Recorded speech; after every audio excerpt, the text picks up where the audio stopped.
একটা গল্প দিয়ে শুরু করা যাক। আসলে গল্প নয়, বরঞ্চ তথ্য বলতে পারি। ব্রিটিশ আমলে লাইফবয় সাবানের বিজ্ঞাপনে একবার নারীর চেহারা ব্যবহার করা হয়েছিল বা নারীর ছবি ব্যবহার করা হয়েছিল এবং এই কারণেই সেই সময় ভারতবর্ষে লাইফবয় সাবানের বিক্রি কমে গিয়েছিল। ভাবতে পারেন? কি অদ্ভুত না? অথচ এখন আমরা আবিশ্ব যত বিজ্ঞাপন হয়ে থাকে সেখানে নারী ছাড়া কি কল্পনা করতে পারি? মনে হয় না। আহ, কিছু কিছু বিজ্ঞাপন হয়তো আমরা সেটা দেখতে পারি। আসলে এই বিজ্ঞাপনের কথা যখন বলছি তখন কেন বলছি সেটাও একটা বিষয়। তার কারণ আজকে যে বইটা নিয়ে কথা বলছি সেই বইটার কথা আপনাদেরকে আগের দিন একটুখানি আঁচ দিয়েছিলাম। সেটা হচ্ছে বিজ্ঞাপন বিষয়ক এবং সেই বিজ্ঞাপনের মূল চরিত্র হচ্ছে নারী। সেই জন্য লেখক এই বইটার নামই দিয়েছেন নারী মাত্রেরই পড়া উচিত, বিজ্ঞাপনে মেয়েরা। বিজ্ঞাপনে মেয়েদের আহ, আগমন কবে ঘটেছে সেটা অবশ্যই গবেষণার বিষয়। তবে এইখানে যে বিষয়টা আছে সেটা হচ্ছে যে আহ, বিজ্ঞাপন কি, বিজ্ঞাপনে নারীদের ভূমিকা কি, এই সব কিছু নিয়েই এখানে তিনি কথা বলেছেন। তবে একটা জিনিস আমার বলতে ইচ্ছে করছে, সেটা হচ্ছে যে সৈয়দ মুজতবা আলী তো বলেইছেন যে কোনো একটা শহরে গেলে কিংবা কোনো একটা দেশে গেলে সেখানকার বাজার আর লাইব্রেরি ঘুরে দেখা দরকার, কারণ এটা একটা সমাজের দর্পণ হিসেবে কাজ করে। আমার কাছে কেন জানি মনে হয় যে এ দুটো তো আছেই, এর সাথে বিজ্ঞাপনও কিন্তু আসলে সেই দর্পণ হিসেবে কাজ করে। কারণ সেই আহ, বিজ্ঞাপনের মধ্যে দিয়ে একটা সময়কে আমরা ধরতে পারি, আহ, একটা দেশের বা একটা জাতির সংস্কৃতিকে আমরা ধরতে পারি। আমরা আহ, সেখানকার মানুষের আহ, চাহিদা, ইচ্ছা, এই জিনিসগুলোও কিন্তু আমরা ধরতে পারি। এবং অবশ্যই ভাষা, কারণ ভাষাও তো পরিবর্তিত হয়। অতএব আগের দিনের বিজ্ঞাপনের যে ভাষা ছিল সেই ভাষা তো এখন নেই। আপনারা অনেকেই হয়তো জানেন যে রবীন্দ্রনাথ ঠাকুর এবং কাজী নজরুল ইসলাম উভয়ে কিন্তু বিজ্ঞাপনের স্ক্রিপ্ট লিখেছেন। আহ, তখন তারা যেভাবে লিখেছেন এখন কি সেভাবে হচ্ছে? আর এই বিজ্ঞাপনের কথা যখন বলছি তখন একজনের কথা অবশ্যই বলা উচিত। সম্প্রতি তিনি এই 2-3 দিন আগেই তিনি মৃত্যুবরণ করেছেন। তার নাম পীযূষ পান্ডে, যাকে ভারতের অ্যাডম্যান বলা হয়। ভারতের বিজ্ঞাপনের যে গতিপথ সেটাকে সম্পূর্ণ বদলে দেওয়ার যে কৃতিত্ব, সেটা এই পীযূষ পান্ডের।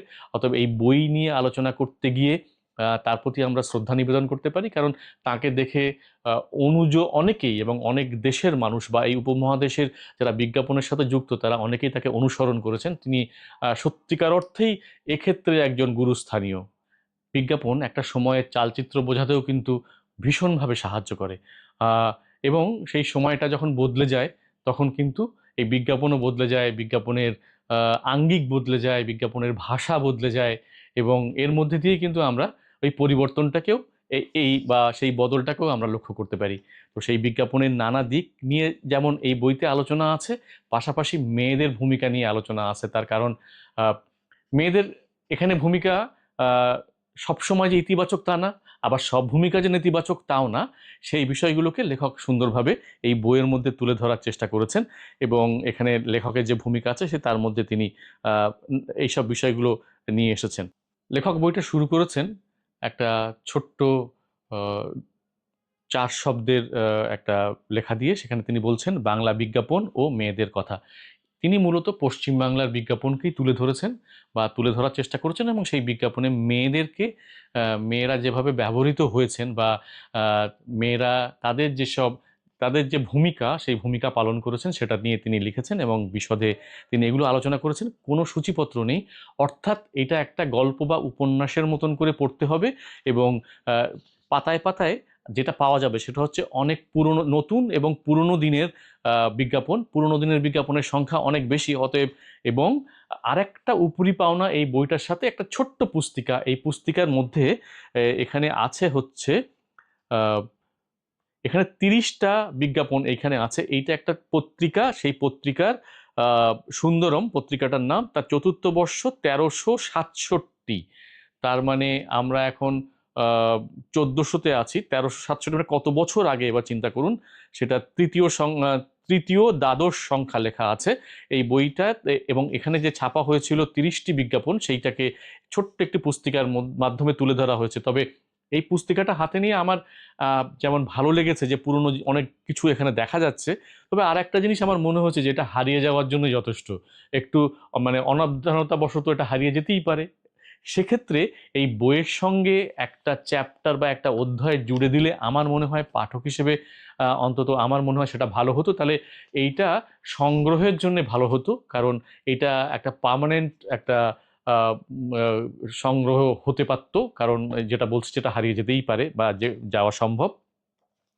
বইতে খুব সাদামাটা, কিন্তু বইটা হাতে নিয়ে ভালো লাগবে এই কারণে যে আহ, লেখার মধ্যে আহ, মানে বেশ একটা স্পেস আছে এবং বিজ্ঞাপনগুলো সুন্দরভাবে গুছিয়ে বসানো আছে। কিছু কিছু পাতায় বিজ্ঞাপনের বসানোর যে আহ, ঢং বা ভঙ্গি সেটাও বেশ সুন্দর, সেটাও বেশ মনোগ্রাহী। আর পড়তে তো ভালো লাগবেই, যারা বিজ্ঞাপন পছন্দ করেন, বিজ্ঞাপন সম্পর্কে জানতে পছন্দ করেন, তারা কিন্তু এই বইটা তারা পড়বেন। তার যে গবেষণাটা ছিল, পিএইচডির গবেষণা, সেটা হচ্ছে বাংলা বিজ্ঞাপনের ভাষা ও সমাজতত্ত্ব। সেই বিষয়টাকেই তিনি একটু অন্যভাবে এই বইতে তুলে ধরেছেন। বইটার লেখকের কথা তো বলেছি, যশোধরা গুপ্ত। আর এই বইটা প্রকাশ করেছে যারা, যে প্রকাশক, তাদের কথা তো বলতেই হয়, কারণ এইরকম একটা অন্য ধরনের বই, একটু আউট অফ দ্য বক্স বই প্রকাশ করেছেন। খসড়া খাতা। খসড়া খাতার এই বইটা প্রকাশ হয়েছে একেবারেই মানে এবছরে বলতে পারি, এবছর কলকাতা যে আন্তর্জাতিক বইমেলা হয় জানুয়ারি মাসে, সেই সময় এই বইটার প্রকাশ।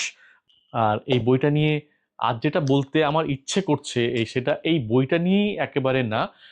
মানে আমার যেটা বলার, আমাদেরও কিন্তু এই ধরনের অনেক বিজ্ঞাপন আছে, যে বিজ্ঞাপনগুলো আহ, আমাদের নস্টালজিক করে, যে বিজ্ঞাপনগুলো আমাদের মতন সিনিয়র বা তার থেকে যারা সিনিয়র তাদের অনেক কিছু মনে করিয়ে দেয়, তাদের সেই সময়টাকে মনে করিয়ে দেয়। এমনকি সেই সময়কার কুশীলবদের কথা মনে করিয়ে দেয়, যারা বিজ্ঞাপন বানিয়েছেন তাদের কথা মনে করিয়ে দেয়। এমনকি সেই সময়কার লিরিকগুলো কিংবা ট্যাগলাইনগুলো মনে করিয়ে দেয়, এবং সেইগুলো তারা শৈশবে ফেরে কিংবা কৈশোরে ফেরে।